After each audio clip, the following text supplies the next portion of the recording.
When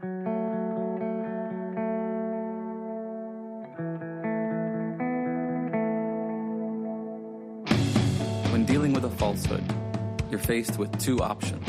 You can accept it or you can reject it. The basis upon which we take one of these actions is a product of our critical thinking capabilities and a desire to know what is true instead of confirming our bias.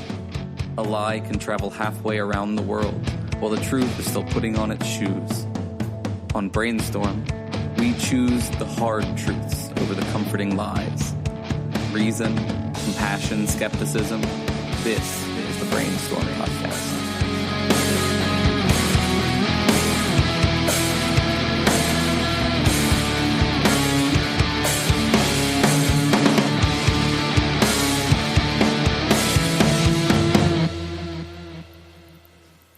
I gotta say, I'm loving that new intro. Dave, did you make that? Yeah. Good job. Nice.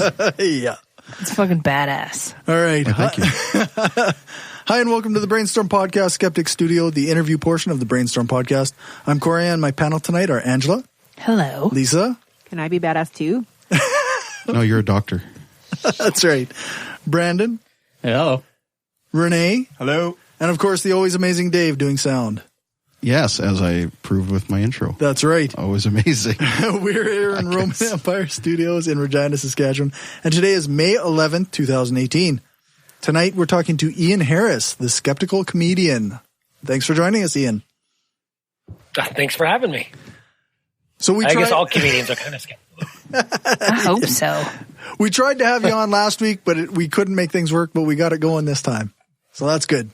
Yeah, it was the the Illuminati had conspired to stop the signal. Definitely. Gotta hate when that happens. Yeah. Wouldn't want too many of us me. people who are hashtag woke knowing getting together and talking. Yeah, well, what happened is that when I found out that there was no such thing as satellites because the Earth is flat, my computer went down. Oh yeah. Oh, shit. Oh. That'll do it. You know how that works. Yeah. It worked until I found out. Then what? It just doesn't work anymore. That's what always happened to Wile E. Coyote when he realized there was no more cliff. He fell. That's right. Exactly. As soon as you look down, in this case, you look up. Yeah, exactly. So I guess a good place to start is like, how did you get into comedy? Well, that's all I've done pretty much my entire life, professional career, since I was able to get into the comedy club. And it's what I've wanted to do since I was very young. I started doing impressions accidentally when I was like 5 or 6 years old. I used to just talk in other people's voices. And I was really into fighting and boxing when I was a kid. So I used to walk around as a kid impersonating Howard Cosell and Muhammad Ali. And and my parents thought it was hilarious, so they just encouraged it. And then I I've just been doing that my whole life. And then when I was in high school, I saw that there were people like Dana Carvey and Eddie Murphy and Billy Crystal and Christopher Guest and all these guys making a living on Saturday Night Live doing what I did every day. And I was like, oh, you can make a living doing this? So cool. Yeah. So I just been doing comedy ever since. Nice. Ever since I was old enough to get on stage. That's awesome. And you're kind of dubbed as the skeptical comedian. So how long have you been into skepticism? Well, I've been pretty much, I would say I've been a skeptic on some level my whole life. I mean, I've always been an atheist. It's strange because my mom is to this day is a self-proclaimed psychic. So I grew up with like the Berkeley Psychic Institute, and I grew up with all this that kind of nonsense stuff. And my dad was basically an atheist, but he wouldn't have called himself an atheist. I don't think if you asked him, he'd just be like, it's a bunch of bullshit. You know what I mean? Like that was basically my dad's, and like when I was 7 years old, I was at a friend's house and I was going to go to church because my friends were going to church, and I called my dad. I said, hey, can you bring me over some nice clothes or something? I guess we'll go to church tomorrow. My dad goes, no, I'll rescue you before that. So like, I grew up thinking it was all BS, and my mom is not like wacky crazy too much. She just, she believes she's psychic and does readings and that sort of stuff. She's not completely outer limits or anything, but she's, that's kind of part of her. She's new agey. She's like 70s, 60s new agey type person, and has always been so. She's kind of vaguely Hindu, but she's, right. You know what I mean? Like, yeah, I love vague Hindus. Babe, you know what I mean? Like she would say, I'm Hindu, but she's gone to India and she'll go to like an ashram and she had an Indian themed wedding like that kind of thing.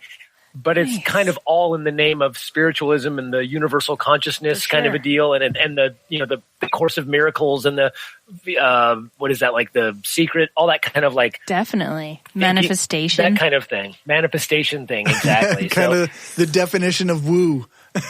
But it's such the warm and fuzzy woo. But it's such a woman baby boomer thing. Do you know what I mean? It's such an Oprah Winfrey sort of like thing. Like, my mom's the same. My mom's the same. Like she doesn't think she's psychic, but it's like, I know you don't believe in this, but I had prayed for you anyways. But she's not that religious. She's like, I'm not religious, just spiritual, right? And all that. Anyways, right. You may not want to tell her you're interviewing with us. Oh no, she's all of, she knows all about it. And she actually said something the other day about, I posted something on Facebook and she said something like about, it really doesn't seem like there could possibly be any sort of God out there kind of a thing. And I think she's almost, it's weird. It's like she's almost an atheist. She kind of believes in some sort of a universal, like she believes in energy and matter and this kind of thing, but she just puts a little bit of like consciousness to it. You know what I mean? It's just like it's in between what would almost be a scientific thing and woo. It's like somewhere floating in between there that's kind of fuzzy. Just a kind of make you feel good. And that's how they get you with the woo, though. They like give you a granule of scientific data, and then there's like they just like they put a nice fluffy ball of woo around it. They'll take something old like Buddhist philosophy, which may be totally secular and has nothing to do with what I don't know, like the idea that our thoughts make us crazy, and we know you need to be able to realize that your thoughts are not you or whatever. Things that help you mentally have nothing to do with whatever God. But then you'll get, what's his name? Who's that guy who's crazy? Deepak Chopra. Deepak Chopra. And he'll kind of pilfer from, or Eckhart Tolle, how do you say his name? That guy. Yeah. That kind of new agey shit. Yeah, and then they call it quantum physics. Right. Yeah, that's right. But it's like, it's actually just like 2,000-year-old Buddhist philosophy. That's like, we create our own suffering. Like, yeah, we do. That's true. Like, but it sounds so true. I mean, it is, anyways. It's very wise. Yeah, then they take it literal. They take it literally and like put some sort of, literal. No, you can actually manifest things with your thoughts. And it's like, when I get into arguments with people and they're like, so you don't believe in positive thinking? I'm like, no, positive thinking is great. I believe in all that. That's fantastic. Yeah. Think about what you want to do. Write it down. Visualize it. Whatever you want to do, that's great. But don't think that means it's going to magically come to you. That might be a good way for you to focus on getting to your goals. But sitting on the couch, thinking about winning the lottery isn't going to make the lottery. Yeah, and that's the thing that they don't understand too, is when you're focusing on a certain thing, if you're focusing on doing awesome at something, chances are you're going to be awesome at something because you're thinking about being awesome at something as opposed to and you're being shitty at something. And arguably that causes more suffering, psychological suffering, because it's like, okay, you have cancer, you need to have some more positive thinking. You're never going to be cured if you don't think positively about it. Now you're putting the onus for your cancer on your attitude, as though, that has anything to do with anything. You know what I mean? And at some point, like, you died from cancer because you weren't positive enough. But it honestly is a thing. It's an honest thing. That's right. That's right. You didn't pray hard enough. That's why you got the cancer. And but you know what I mean, though? Like, it's not fair. Yeah, you got the flu because you had a shitty day and you cried. Yeah, it's like weird. It's some sort of weird self-victim blaming. Yes. Yeah, that's right. So do you do stand up? How often do you get to do your shtick? I did it. So basically, long story long. Apparently, the way I got to doing skeptical comedy is I've always been a skeptic. I've always been an atheist. I've been a comedian since I was old enough to get on stage. But I didn't always do specifically skeptical comedy. Like I always had a hint of it. There's always, if you look all the way back to my first time on stage, I have a joke about God, or I have a joke about, psychics or Bigfoot, or I've got all jokes about that kind of stuff that I think was silly, because that's where my brain is. It's like, wow, people believe this. That's hilarious. But I also talked about my family and relationships and all the other stuff that comedians talk about. And then I 2006, I guess, I took about 5 years off comedy. I was doing a bunch of other things. We had a kid. I didn't want to be, I was on the road like 40 weeks out of the year. And I was like, I don't want to be on the road all this time. And I had been doing, I had a fight gym. I was doing voiceover work. I was directing, stuff for, music videos and films and stuff like that. And I said, I don't need this anymore. So I decided to like take a small step back, which ended up being like a 5-year hiatus where I didn't do any comedy. I'd also had trouble with the industry. I had been like banned from several comedy festivals for being too mouthy. And things like that.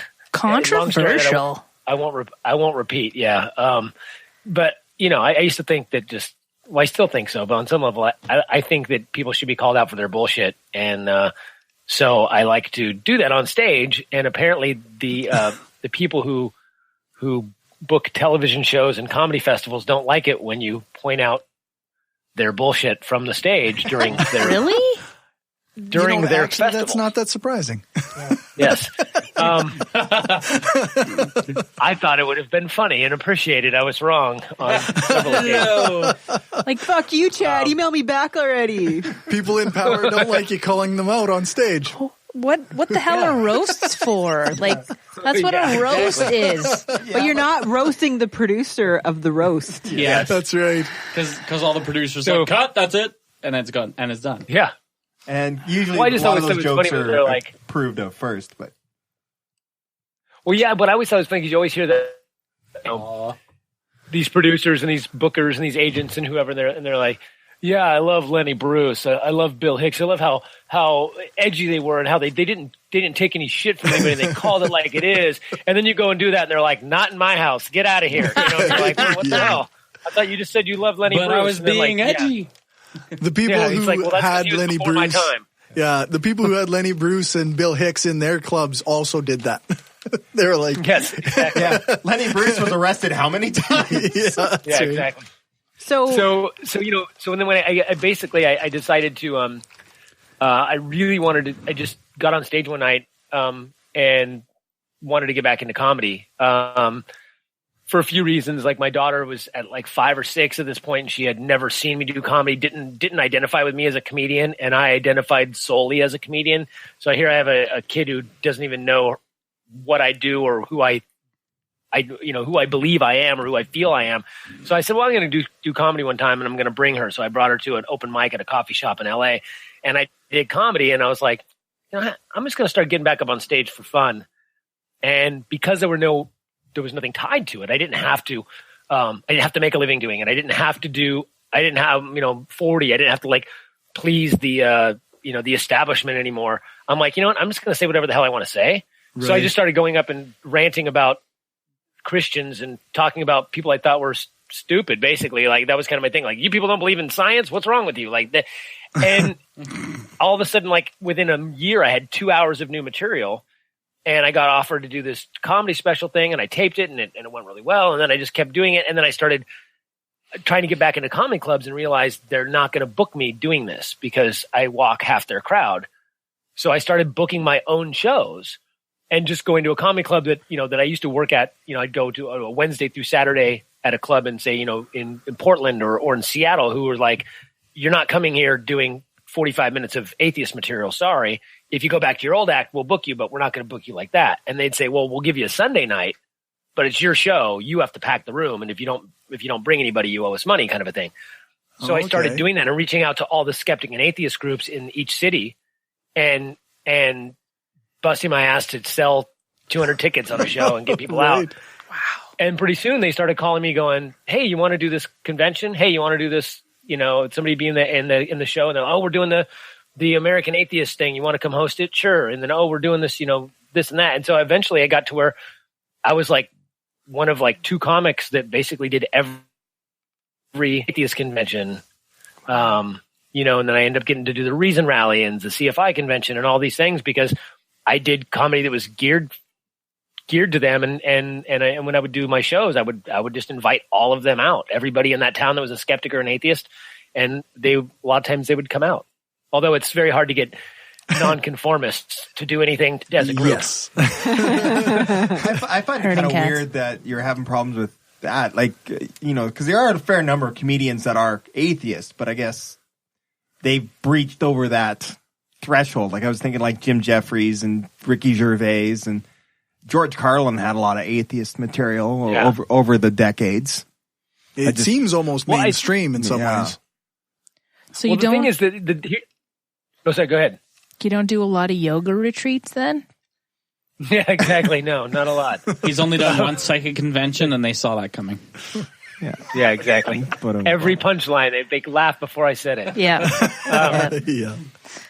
But no, the problem is that the thing is I would say there's a disproportionate amount of atheists in comedy per the, like if I had to guess, I'd say 40% of comedians are probably atheists and some sort of random, I'm just throwing a number out there. But the thing is that there are a lot of comedians that are atheists and they don't talk about it. Or there are comedians that talk about it for a joke or two. Jim Jeffries has one or two jokes that made him go viral. But when you watch Jim Jeffries' show, you might see 5 or 10 minutes about God, and then you might see 40 minutes, 50 minutes about his wife or his best friend or going to the bathroom or whatever else is doing. Ricky Gervais, came to comedy much later. So Ricky Gervais was already a major celebrity, major superstar who could get his first time on stage was probably a theater with 20,000 people in it. So, True, yeah. So he could get away with whatever he wanted because he's Ricky Gervais. Everyone already knew what he was about and he was already super, super famous. Carlin didn't really get into that doing skepticism type stuff till really his last 2 comedy specials. His last one, It's Bullshit and It's Bad For You, was phenomenal, but he was 70. Yeah, that's true. His last couple were good, but that was definitely his bitter old man Maybe stage. he just wanted to make sure that nobody said bullshit about how he's looking down on us from heaven at his funeral. He just wanted to make sure nobody would say, but establish that late. Carlin did say when you die, you're going to be a frisbee that just gets thrown onto his roof. He's a Presbyterian. Presbyterian, that's what it was. To say that. My dad used to say that to me. Every people would ask him what his religion was, and if there's one quote there's two quotes that I could say. Anytime you ask my dad a question, the 2 things he would always say. You'd ask him what political party, and he'd always say, "I don't belong to any organized political party. I'm a Democrat." And you asked him what his religion was, and he'd say, "I'm a Presbyterian. I believe when you die, your soul goes up on the roof and no one can get it down." Yeah. And he would say those 2 things over and over and over. Funny the first time, not so funny the millionth time. I know that kind of dad joke. Exactly. I think David Cross is brilliant when he does his religious material, and I wish he would do it all the time. Yeah. But, he'll do 15 minutes of it, and then he goes off and does something else, which is equally brilliant. I love David Cross, but it's like he could have easily just taken that road and said, "I'm atheist comedian," but he's not. He's David Cross. He's alty. He does his own thing, and a lot of atheists love him, and he really has a really tight handle on that. But he also doesn't reach out to the community. He doesn't try to work this. He never did any of the conventions or never did any of the stuff for the atheist community specifically. He just happens to be an atheist who's a great comic who talks about religion quite a bit in his act. So yeah, I think the only other guy I can really think of that really does something similar to what I do on some level is Keith Lowell Jensen, who also does a lot of atheist material. Yeah. Who's the lady who made the thing and it's like the big long monologue and damn it, it's all about how she became an atheist, letting go of God. Julia Sweeney? Is she stand up? Right. Yeah. Well, she No, does. she's more of a sketch actress, and then Letting Go of God was like a one-woman show. Yeah. Right. Okay. She was It's funny as hell. It's funny as hell. But- Yeah, she's great. And Leeanne Lord is a phenomenal comic. And she's an atheist, and she does atheist stuff. Like she and I do Dragon Con together every year. And she's done the American Atheist Conference and things like that. And she can do an hour of atheist or skeptic material, no problem. But she also does regular stuff. Like if she's worked at a club in New York, she can just do regular comedy and kill it for however long she needs to be up there. So I don't think she puts herself in that category of I am an atheist. I am the female atheist comic, whatever the deal is. Right. But she's definitely known in the community, and she definitely can play to this community and does play to this community is a lot. But it's not all she does, you know? Okay, here's something I've always wanted to ask a stand-up comedian. Okay, it looks like fucking hard. How fucking hard is it? It looks so hard. You know, I think it's funny because people always ask that question. It's not it's like anything. We didn't say anything. I fucking hate you so. It's like, didn't you realize You can go fuck yourself, and you can go fuck yourself. I said nothing.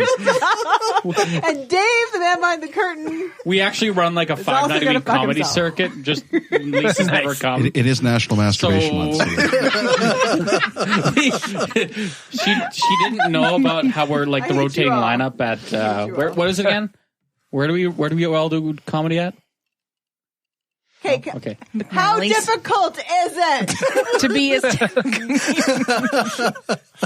Fucking Well, asshole. honestly, I think it's as difficult as anything. I mean, your first day on a job, or your first day in school, or your first week, first month, first year is always difficult. But then eventually, it's you've got to find new ways to make it not just punching the clock. You know, I think also it's easier for some, like anything. It's like athletics. I mean, some people are really, really good. You know, say you're a basketball player, you're either really good at basketball innately, like just naturally. Some people bust their ass and they get really good. Some people bust their ass and they become okay. Some people are naturally good and they bust their ass and they become phenomenal. And some people are naturally good, they don't bust their ass and they stay naturally good, but not great. So I think it's kind of one of those things where Have you if gone you're through all the natural- possible permutations there? No, let me think if there's any more. Somebody can be really shitty and then get super and good. they could bust their ass and get kind of good, and then But what if they got really good? They could also get really good. You forgot that one. yeah, no, They could be shitty and stay shitty. What if somebody shitty doesn't try it all, but then gets really good? Sorry. But Sorry. no, I just think that it's there's a lot of it's an art and a lot of it's a skill, and I think the skill part you can learn and you can get better at with time and with repetition. And then the art part is just something you're good at. You're either natural on stage, you get the flow of things, or you don't. But anyone can learn to do the nuts and bolts of comedy with time. And I just think it's a matter of whether or not you're comfortable on stage or not. And sometimes that's natural, and sometimes that takes time to do. But it's like anything else, you eventually get good at it. Hopefully. So can you just be like somebody's like, oh, hey man, you're here. Oh, great. Can you just go do a set? Can you do that? Would you be able to somebody just grabbed you? Yeah. I mean, I would, go ahead. Sorry. Well, whatever. You're at a club and then they're like, oh no, our dude just had a heart attack. We need somebody to fill in. You Could you just do that? Oh yeah. I mean, I would take a few minutes to like write down what I was going to do. Cause you need to know how much time you're doing. But I mean, everything is bits that have been written out and, labored over and done a million times and worked out. So it's like, if they say, we need you to do 15 minutes, I can go, okay, that's joke X, Y, Z. And then maybe I close with this joke, and I may have to write it down so I remember what order I'm going to do things in.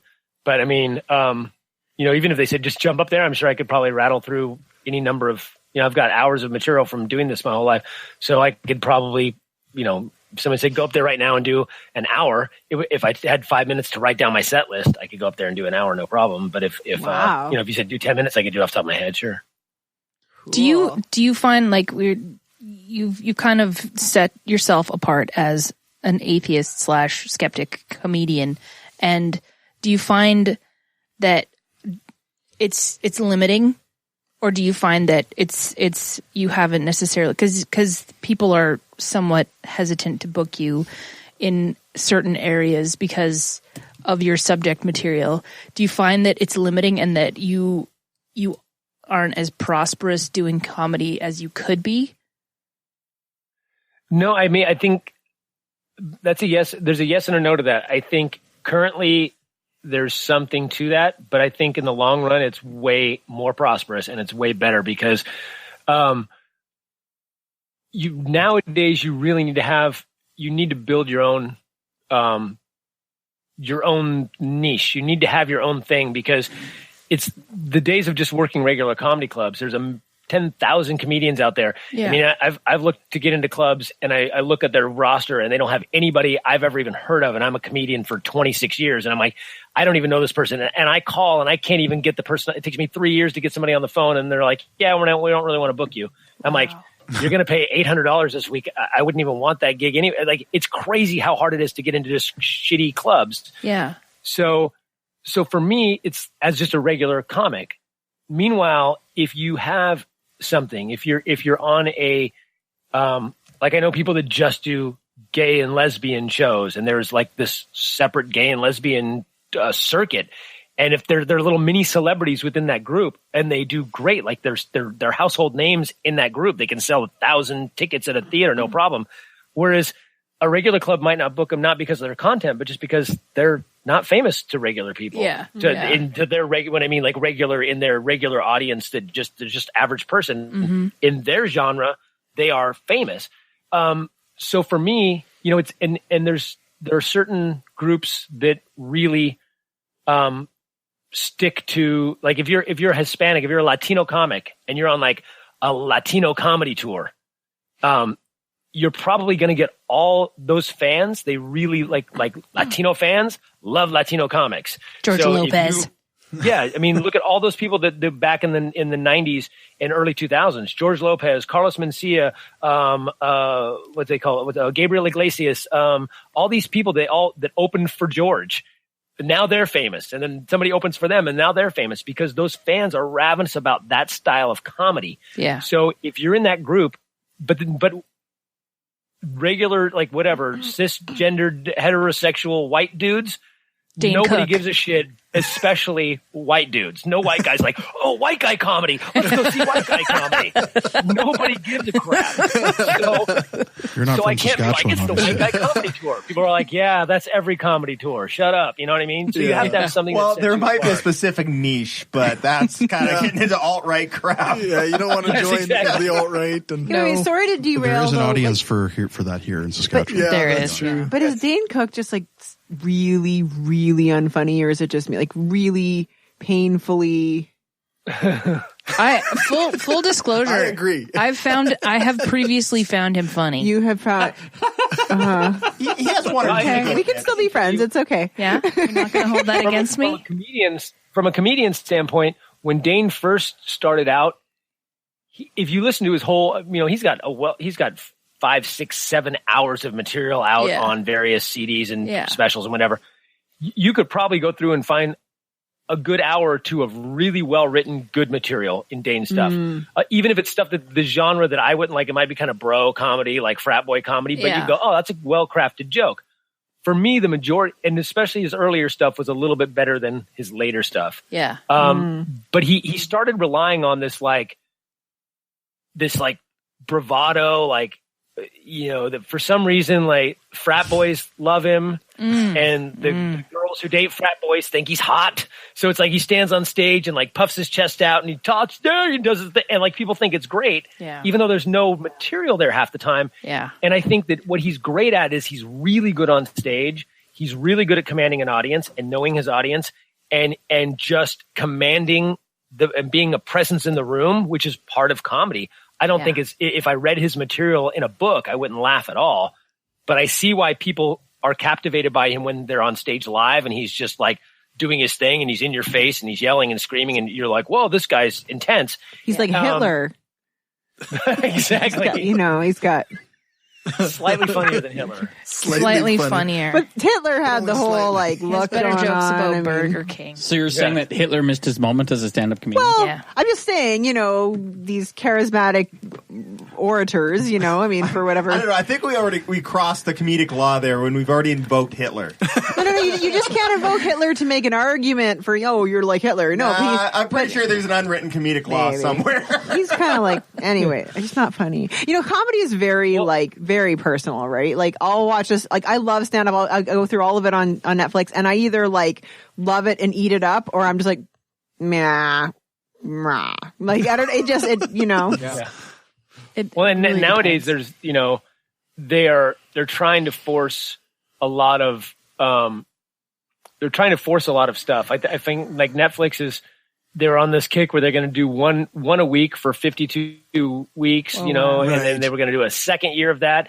And meanwhile, it's like, Bill Burr just did a special last week. Let's give him another one. It's like, did he write an hour of material in a week? No, but who cares? It's Bill Burr. People like him. And it's like, so meanwhile, it's Bill Burr for an hour going, yeah, so what's new? Ladies, women, they're weird. And you're like, wow, did I really need to watch an hour of Bill Burr? And then he does an That's an impression of his example. girlfriend/wife. That's an example Yeah. of the one. Or it's like, they're like, oh, we need this demographic of this type of person. Like, so let's find the first comic that can do 10 minutes in LA and give them an hour special. So then you see, okay, well, here's the first, Lithuanian, amputee. small, I don't know, like, yeah, exactly. Let's give them a special because they're a demographic. And then, you go, well, that was funny for 3 minutes. Then what did I do for the rest of the other 57? Because they're trying to cram all this stuff out there and throw all this content at us.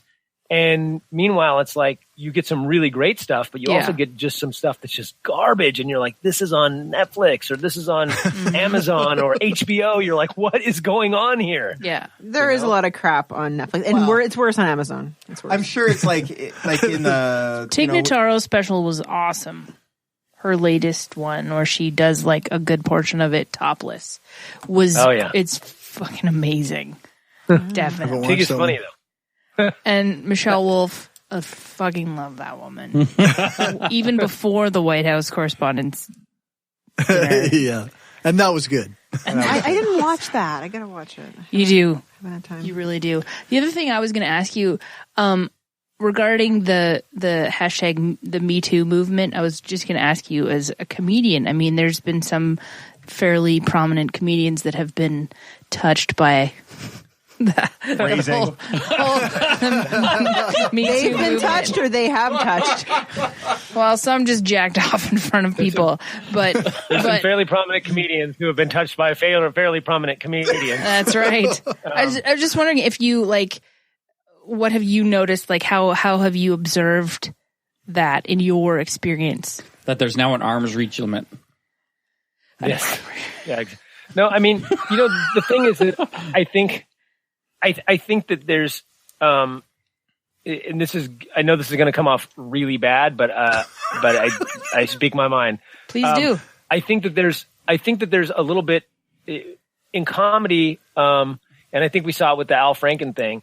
Like we as comics, and I'm sure this happens with other people as well, but I can only speak from comics. We have such a different threshold for what is acceptable and what is funny and what we would, do with each other and say to each other. And I mean, there's things that I would say to friends of mine, male, female, otherwise, comics, that I would never, ever, ever say in public, but I can say to them because they think it's hilarious and they can say some horrible shit back to me and I think it's hilarious because we're used to seeing people crack jokes and try to say weird things and try to be as clever or as off the top as possible or over the top as possible every night on stage. So, when someone's like, oh, women are weird, huh? What's with cats? Like, we're just like, shut up. Yeah. So when your friends are fucking with you backstage or whatever the deal is, you just have a different, like I said, a different threshold for things. So for me, I see a lot of times where stuff that, I'm like, these conversations I've had would be, if somebody transcribed these, that would be like, whoa, but it was completely acceptable, completely completely joking around. And I think we've seen a lot of time, like that stuff happen. and then somebody use it later on to get to, when something bad happens, fallout happens. And the Louis C.K. thing is very strange. And some of it is obviously really not correct, but I also know some of the players involved in that. And that's been one of those things that's kind of like known from everything I've ever known, is that was like just a weird kink that Louis had that everybody knew about. And some of the people involved actually joked about it on stage when it happened. Like it wasn't a big deal. Like, oh, Louis got his dick out again. Ha ha ha ha ha. And I'm not saying that wasn't a defense mechanism and that they weren't doing something to like, that maybe then deep down inside they were like, oh fuck, this is gross. But oh, it's Louis C.K. But it's like, there's a lot of stuff like that where you go, wow, people just are fucking weird and they do weird shit and everyone knows it and it's acceptable. And now I'm talking Bill Cosby drugging and fucking raping people. That's insanity. It's a bit different. But like, when you make off-color comments or you pretend to take a picture, you take a picture pretending to touch somebody's tits that you're not actually touching, who you just were probably goofing around with for, 10 weeks on tour. Yeah. And you take a picture pretending to touch her tits. Sorry, folks, that is not that, at least that case. I don't know about the other stuff that happened later with Al Franken, but that picture of him pretending, sorry, that's not, in my opinion, that's not fucking sexual harassment or anything like that, especially when all accounts seem to think that everybody was kind of in on that, and that was just the thing they did on the road. Like I said, I've had people, I've passed out and had people take their pictures with their, pull their junk out and take a picture of my, this in Ian's face. I didn't. They teabagged you. I wake up fucking dickhead, knock it off. Quit being an asshole. But I don't fucking write an article about it and fucking make them leave their job. I mean, you know what I mean? It's in that context. Anyway, is there? I'm just wondering about like because some people that I've had similar discussions with have talked about how there shouldn't be anything off limits in comedy. Specifically, like, we can totally make rape jokes and we have to make fun of everything. Nothing should be sacred because it's comedy and we need comedy. We need to poke fun at stuff. Nothing is sacrosanct. And what are your thoughts on that? I think there's nuance to that. I agree and I disagree.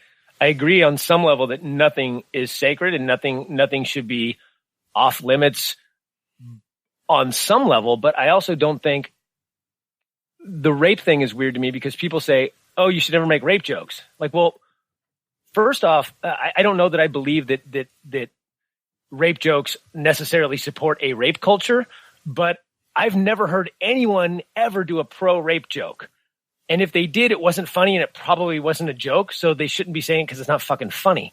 But I also rarely hear anyone bitch about guys doing prison rape jokes. Like if a guy said, I mean, maybe it's just easy writing and bad comedy. Yeah. But no one ever goes, if a guy goes, yeah, so-and-so, watch out, you might get raped in prison. People don't go, I can't believe he did a rape joke. Well, that's a rape joke. Well, because the victim is the guy in this case, so it's okay. I just think that and I've never, what about, what is it? George Carlin did something about, oh, you can never do a rape joke. What about it? Picture a clown raping he did some goofy thing. It was hilarious. He's like, see, that's fucking funny. And it's like, but if you do stuff and just like I've seen, the Daniel Tosh thing. Where it's like, well, was that funny?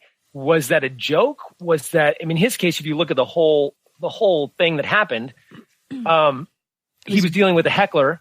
Yeah. And she said something about it. She said, it's not fine, but she said something. So his response was to what she said. And in that case, it was kind of acceptable because she's completely, people have said way worse things to hecklers who are trying to disrupt a show that he's taping for television.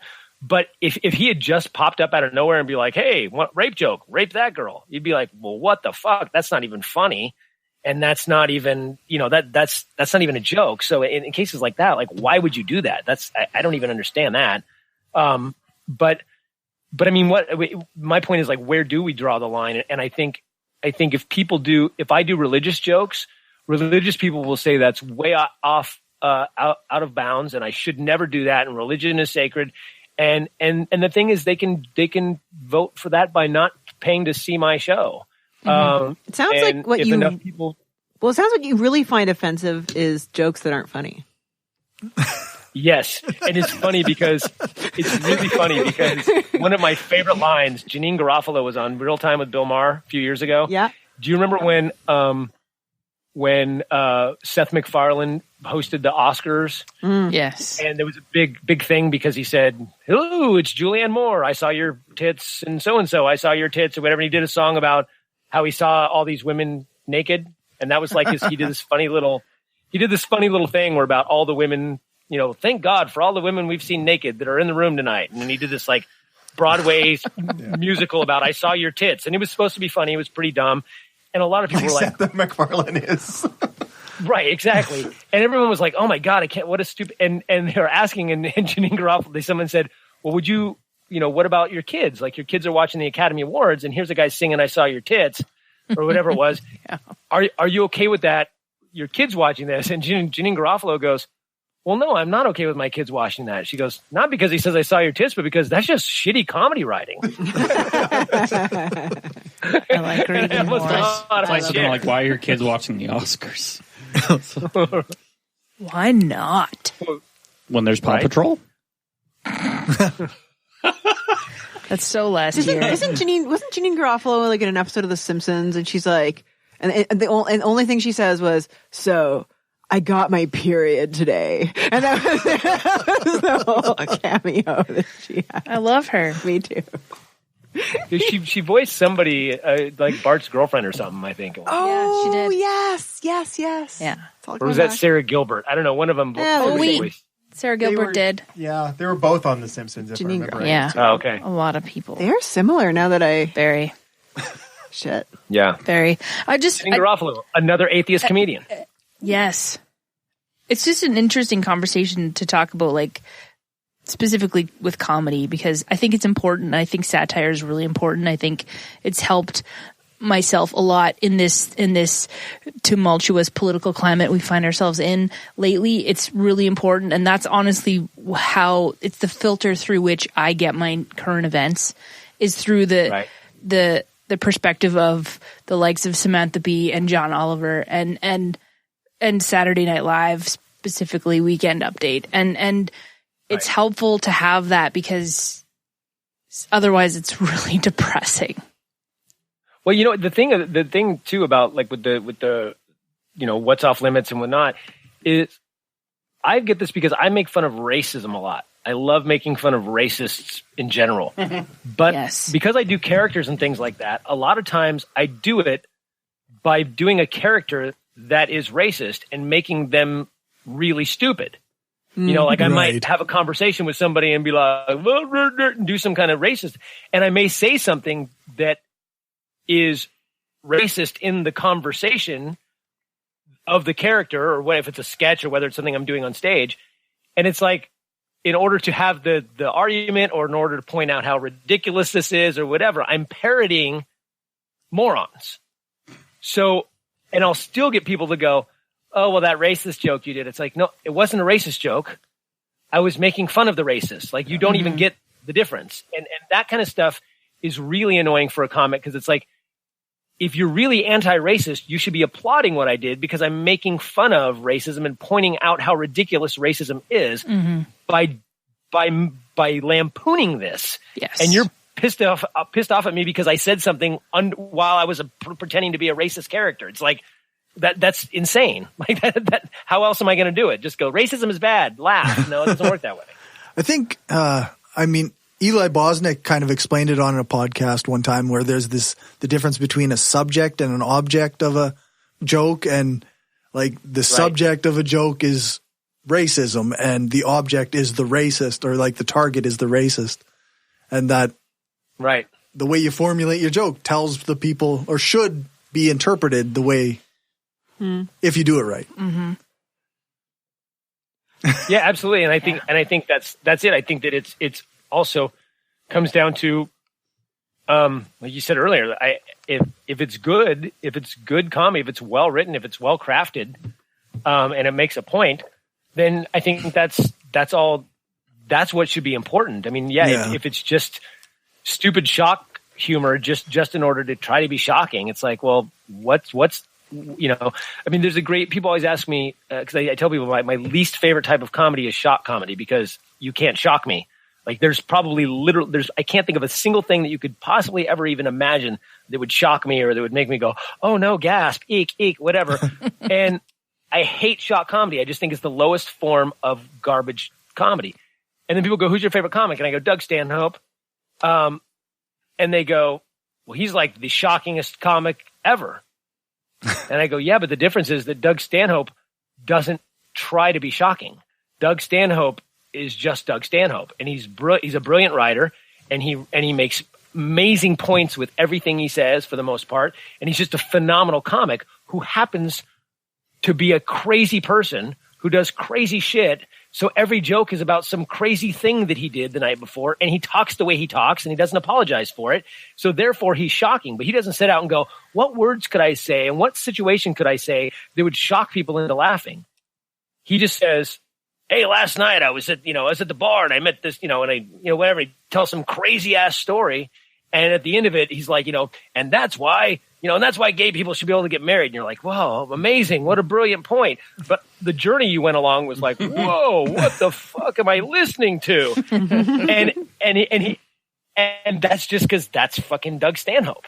And, versus somebody who just like, let's see what I can say to shock the shit out of people and be as vile as possible without any jokes. That stuff is the lowest form of comedy to me. So how do you deal with hecklers? A kick in the teeth. No kidding. That offended me. I feel like you'd be one of the hecklers. You're experienced in aggressive snuggling, so you offended all the classical liberals. Yes, exactly. You know what's funny is the funny thing is that I just had this thought and this conversation because sometimes somebody says something and you need to shut them down immediately. Sometimes you don't want. Sometimes somebody heckles and they're not trying to be mean. Like a lot of times you get drunk people who think they're helping, or they're actually. I'm not kidding you. Or they're cheering you on. Right. Seriously, they'll like yell out something and they'll be like, tee hee hee, that was funny, or they'll go, yes, that's great, you, ooh, yay, go, and they'll say stuff and it's like, you're interrupting my timing, please. But you don't want to rail into somebody who's loving what you do. Yeah. Right. So you don't want to be like, shut the fuck up. You want to be like, you need to tell them quit talking over my punchlines. Yeah. But at the same time, they're being nice, so you don't want to rail into them. Meanwhile, you have somebody who's like, you suck, fuck you, get off the stage, whatever. Those people you need to shut down quickly because you can't let them take over the show. And the funny thing is, all the stuff that I would never ever say in my act, all the like horrible, easy shock type, if I'm going to do a joke that's, stereotypes or whatever, it's always during that when someone's heckling me. And and here's the thing, it's only because I know that that's what they respond to. Yeah.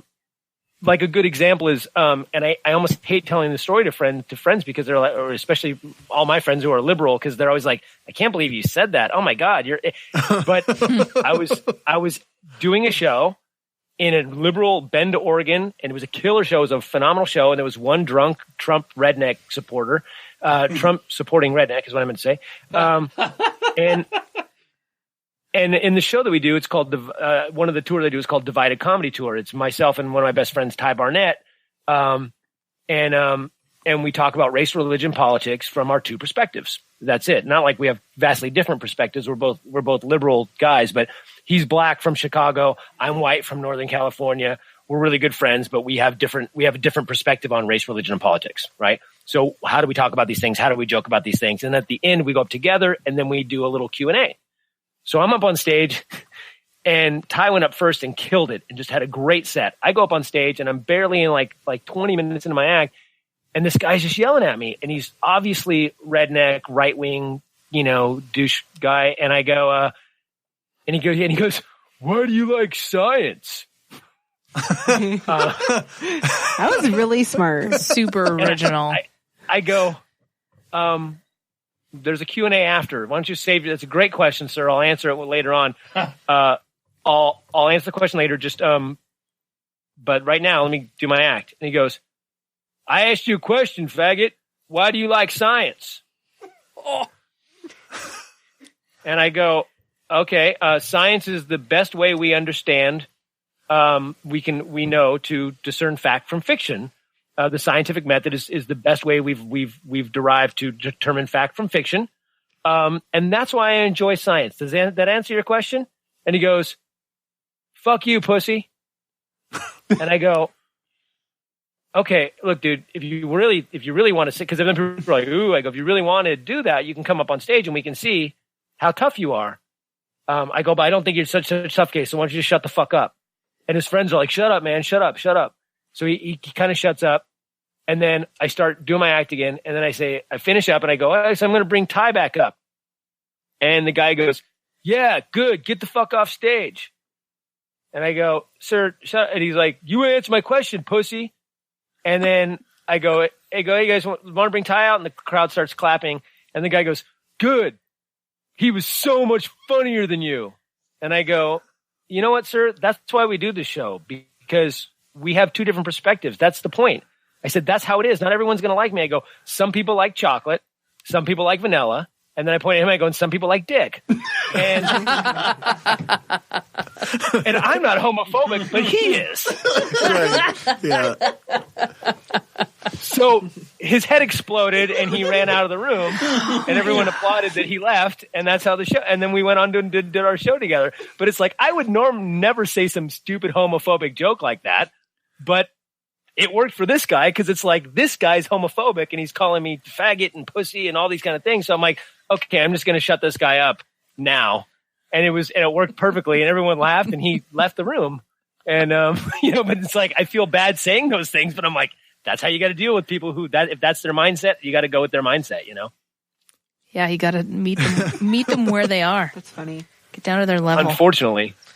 Yeah. I would be so bad at this though, because I wouldn't be able to make it funny. I would just get mad, and then that's not funny, and that's just you getting entrenched, Right. That's just practice though. I mean, it would just be, you have to learn how to do it eventually. And I think I'd just be shitty at it. That's why I'm a physicist. Well,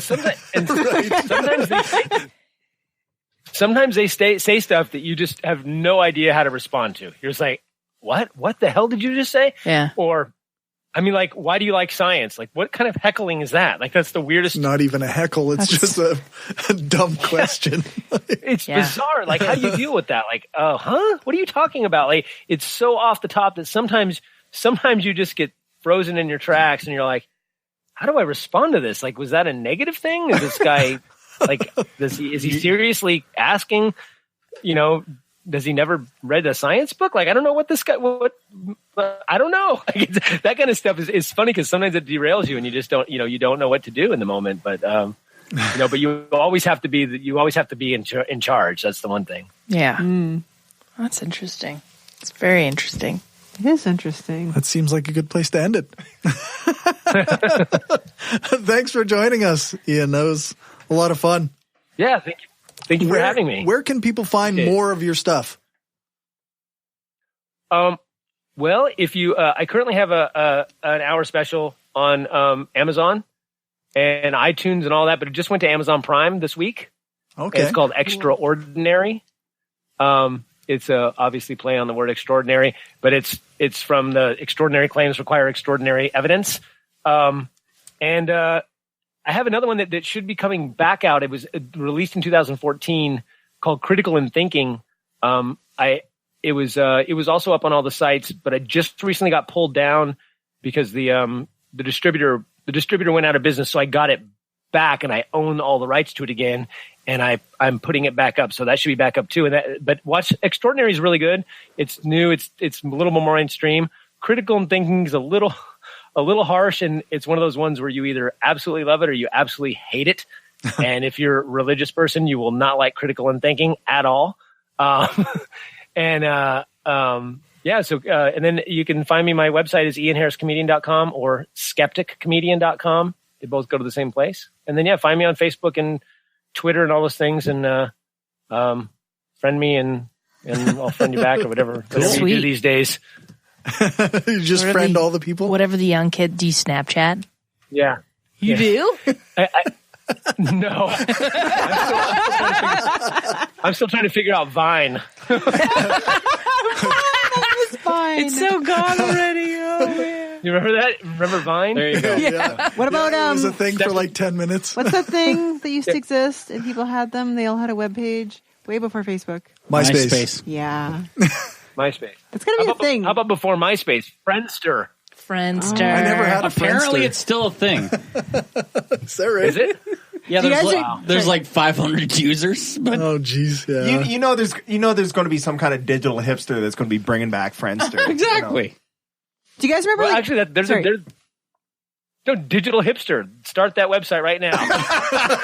So Let's get that fucking domain. So is that a dip? Stat. Is that a dipster? A dipster. Dipster. A digster. Maybe. Digital hipster. I that's got to be taken already. That's too juicy. It sounds I like have a my bad moments band. of brilliance. Yeah. Just synth. Only synth for that band. Do you guys remember? Nice. Do you guys remember going over to somebody's house and knocking on the door and being like, "Is so and so fucking home?" And that's how you fucking communicated, and that was it. That was all there fucking was. Yeah. Like, Because your parent or your brother was on the phone. right. Or you could call, but then you'd have to talk was to their busy. mom, and they'd have to put it down, and then they'd probably be listening. You know, you never know. You couldn't mute. No, it wasn't a shit. You had to set it down or Yeah. cover it with your hand. Yes, exactly. We're old. Good times. We are so old. We're not that old. Things have just changed quickly. Fuck you. Sure, that's what you. Aren't you in like your 50s? Shut up. She's looking good if she's in her 50s. I'm looking good if I'm in my 30s. I didn't say That she too. wasn't. All right. Thanks, Ian, again for joining. Thank you so Yes, much. thank you so much. Thanks for having me, and glad we finally with my computer we got this thing together via MySpace. Almost how far we had to go back. To get That's right. That's right. Thank you, MySpace, for bringing us together. That's right. Thanks, guys. Right All on, right, thanks. take care. I'm going to do a book excerpt. Okay. Do it. This is like,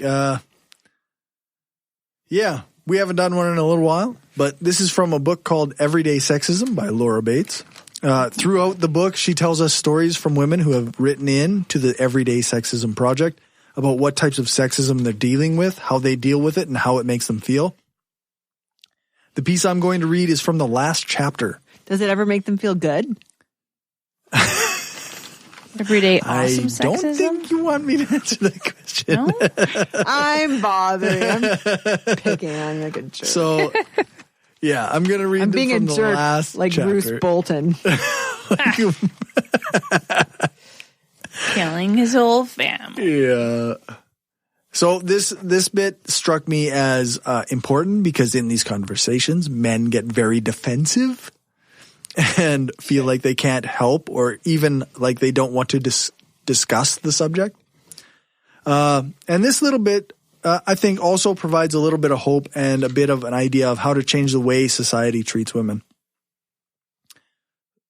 So this is it. It's happening everywhere. Don't think that you can hide because you can't. Don't think that you can opt out. You're either with us or you're against us. There is no in-between because it's the in-between that has been the problem for so long. The people who discriminate against us, who scream at us in the street, who grope us at work, who attack us and abuse us and assault us, they're bullies.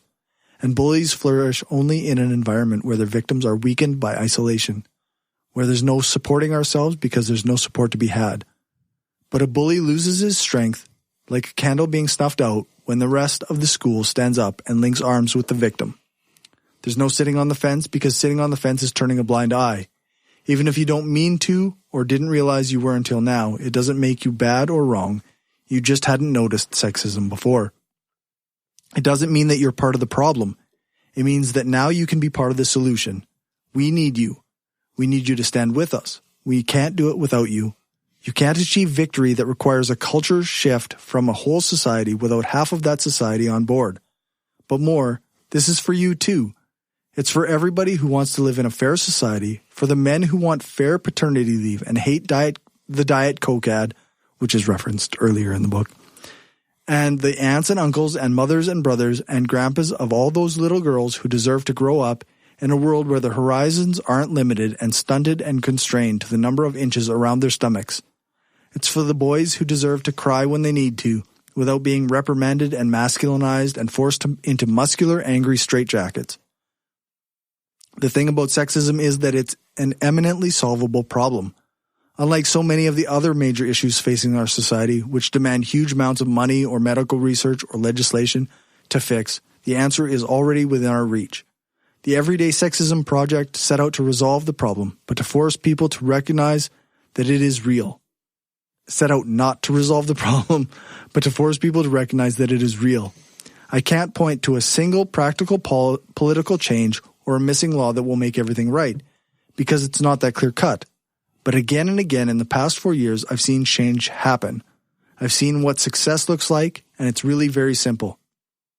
Because all the different issues that the project has exposed, sexism, harassment, assault, rape, are so closely connected, so too are the methods of resolving them. By creating a cultural shift in attitudes and behaviors towards women, we would take a huge step towards tackling each of those problems. Whether it's in the professional, media, domestic, or social sphere, by making it unacceptable to disrespect and belittle and dehumanize women in one world, we immediately shift their status in another. But it truly does not have to be a team effort. Does have to be a team effort. It's a bit like recycling. It's something every single person can make an active, practical contribution to, starting today, if they choose. But just like recycling, a few well-meaning people going all out and doing everything in their power to make it work won't make a jot of difference overall if everybody else carries on shrugging their shoulders and tossing the milk carton into the bin. So be the person in the meeting who objects to an applicant being dismissed because she is a maternity risk. Be the aunt or uncle who buys his niece a chemistry set and her nephew a toy stove. Be the picture editor who doesn't illustrate every article with a pair of women's legs. Be the teenager who challenges his friends when they're out calling girls sluts. Be the colleague who points out inappropriate behavior when it occurs. Be the TV exec who commissions a program with 5 female leads. Be the guy who tells his friend it's not cool to shout at women in the street. Be the advertising director who thinks outside the box. Be the person at the bus stop who steps in to stop harassment. Be the parent who teaches their son about consent. What we need is a change in ideas and inherited assumptions, and that is something everyone can contribute to. Enough is enough. That's good. I like that. Although it seems weird me reading that, but it's still, I think it seems pretty woke. Passage as read by Cory Johnson. Passage as read by Cory Johnson. All right. So listener feedback. Lots? We have a little bit. Yeah? I'm going to say we've had some great listener interaction on Twitter. Good. I want to thank at Jesse Hoffner and at HBOUFO, also known as Atheist Housekeeping, for the encouragement. I'm glad we have listeners who like the show and appreciate the work we do. Not a ton of feedback on Facebook, but we did have a few comments on a couple articles, mainly the one about the end of the world coming in June. So it got a lot of comments that were like, another one or again. Yeah. Remember to get your card stamped. Yeah, that's right. We also had some weird YouTube stuff.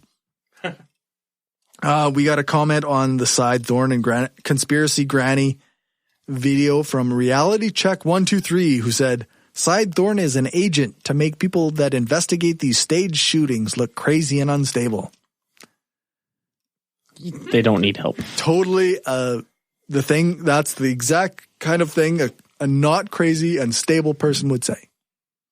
Also, Goth Life just said, Sandy hoax! Exclamation mark. So I don't know if they're joking or not. They're not. That's the trouble.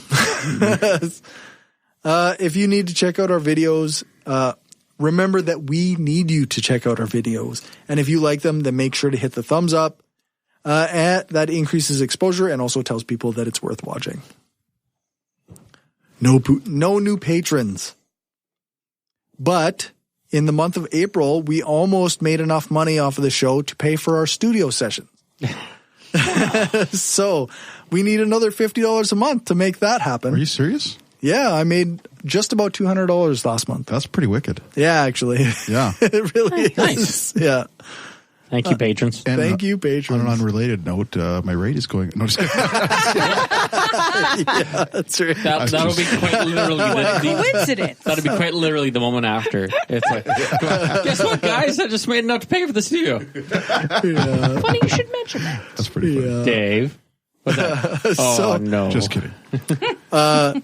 So yeah, that leaves us about $50 a month short of paying for the studio time every month. So by all means, be a patron of the show and help us pay for the studio.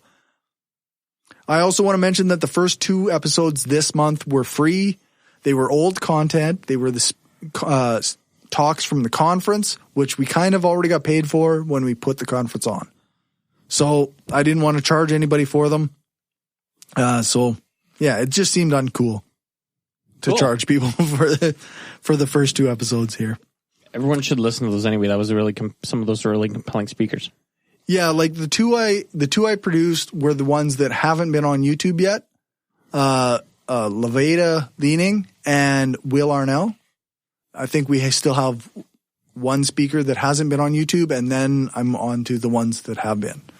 Will is less flashy, but more brilliant than probably all the other ones. Yes, he's Yeah. quite brilliant. He's amazing. His smart. talk was really good. Yeah. I want to thank our top patrons. Bassett, Destin, doesn't suck that much. Bob Glenn, That's amazing. Daryl Goosen, Aaron Young, William Driver, and Positively Skeptical. If you want to be a top patron, then you can go to patreon.com/brainstormpodcast.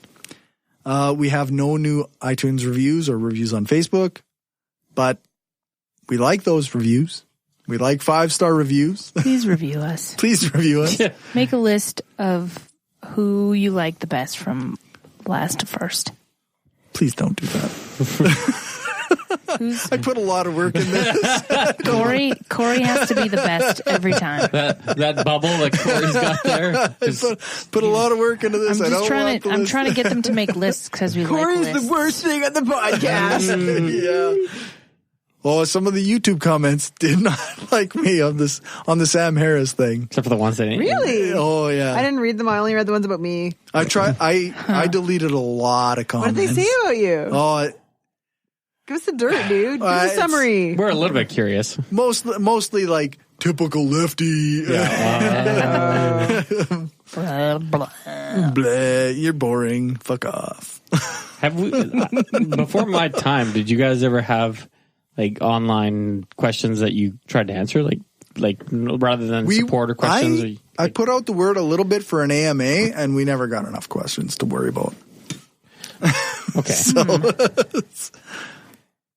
but I guess now we're in a couple different mediums that might be that might give us some questions we could try to address. Yeah, maybe someday. Assuming it's not just like, have you tried looking outside? Well, I mean, Ian Bushfield did give us a good question, but I thought having one question seemed like a pretty pointless AMA. So, Well, not even that. I just mean we could talk about it at the end of the show sometimes. Yeah.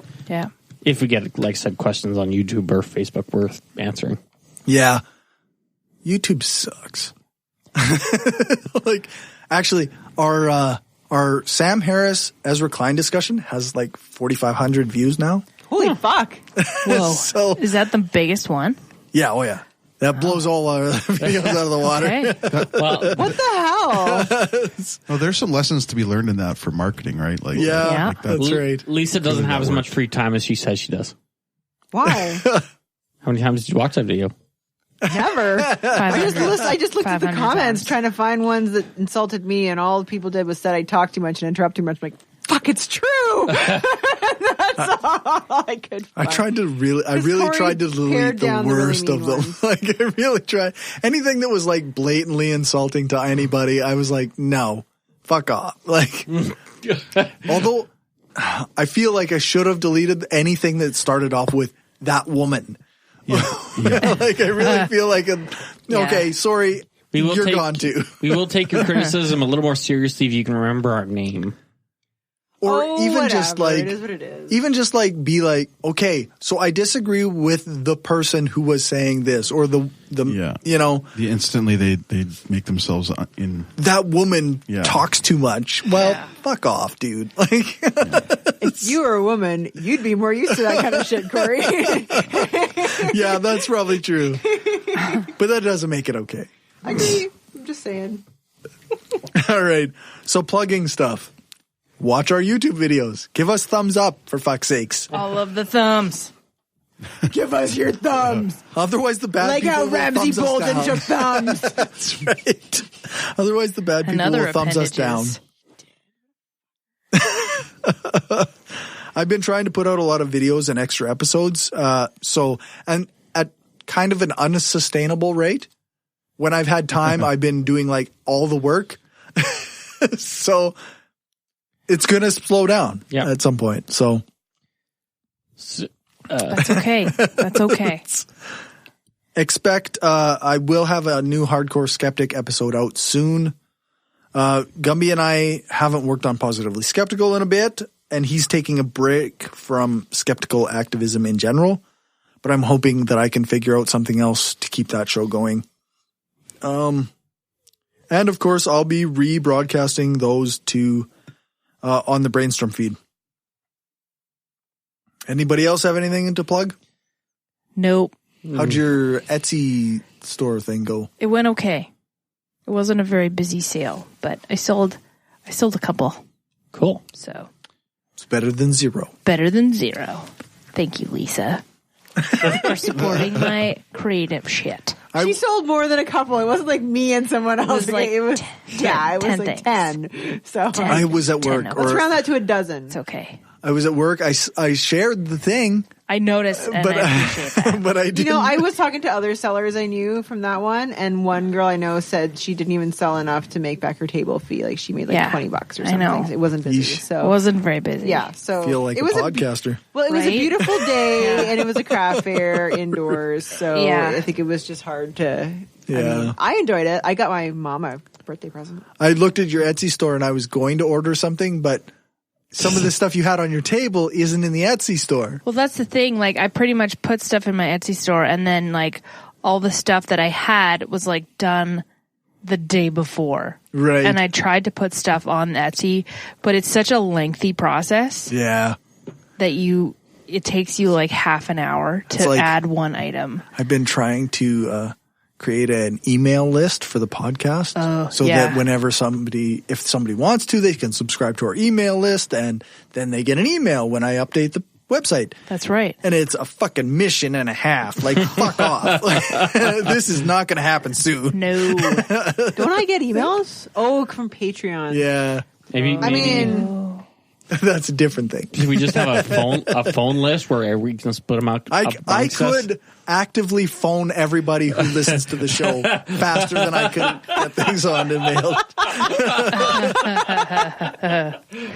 So robocalls from Cory, maybe? Yeah. no, not robocalls. They'll be very personal. Yeah. I was like, oh That's why man, you're driving to work, right? I mean, Yeah. you get a long drive. Hey, new update on the website this morning. Hey, check out the website. I feel like that could be really awkward when they pick up. It's like, is that you, Cory? Yes, it's Yeah, Cory. me. Calling you again this week. Did you see that update yet? Why the fuck not? Make sure to check out the website. Yeah. Do it, Cory. Yeah, well, I mean, sure. Send me your phone numbers. I'll call you. Like I said, we'll split it up, and Yeah, we're pretty sure we get best feedback either from Angela or Lisa. yeah, that's right. So for everything else, you can check out the show notes at brainstormpodcast.com or our website, brainstormblog.net. Thank you to all our financial supporters: Stephanie, Zach, the Utah Outcasts, Bassett, Will, Aaron, Daryl, Destin Sucks, Bob Glenn, Destin doesn't suck that much, Magnus, Michael. Oh, that's not supposed to say Michael. That's supposed to say a bunch of small furry animals hiding in a cave or something like that. In a coat, isn't it? No, it's in a cave. I'm sure it's in a cave.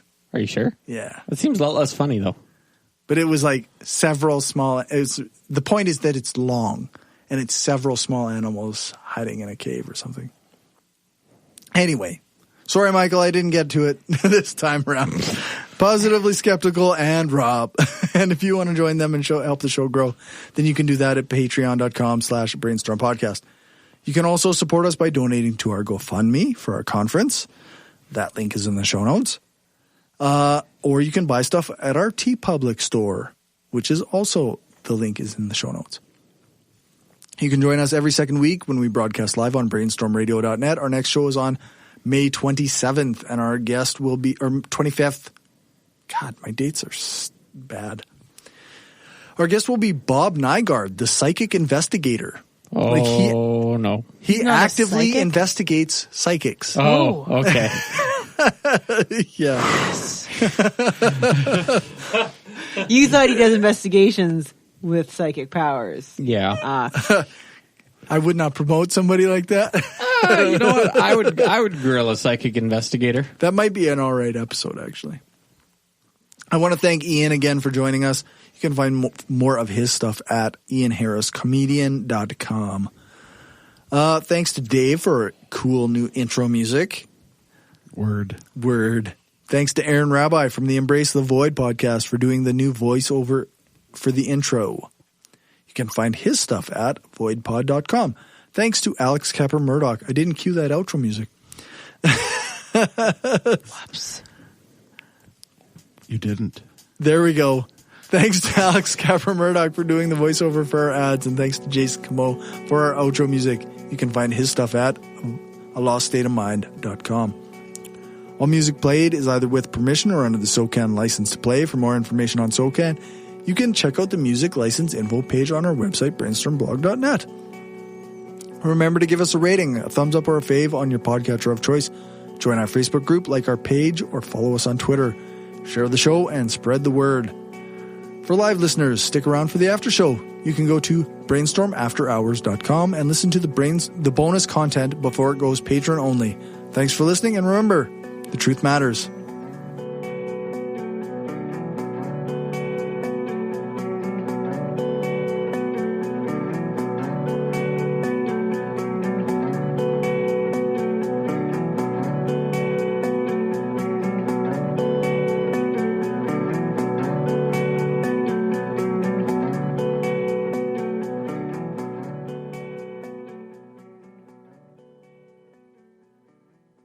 This is an opinion-based podcast. Each person on the podcast is responsible for their own opinions, and those opinions don't necessarily reflect the views of the rest of the panel. Any guests or anyone associated with the people on the podcast, such as spouses, partners, children, other family members, friends, or employers. No one person speaks for the podcast with the possible exception of Cory, and he doesn't speak for anyone else on the show. The Brainstorm podcast does not represent the views of our sponsors. We just wanted to say thanks to everyone who listens to us, shares the show, gives us a rating on iTunes or Stitcher, or supports us through Patreon and Gumroad. We don't have a lot of interactions with our listeners, but what we have had proves that we attract some of the best people around. Smart, kind, and cool. An audience truly worthy of the titles hardcore and woo-free. Thanks for helping us make the world a smarter place.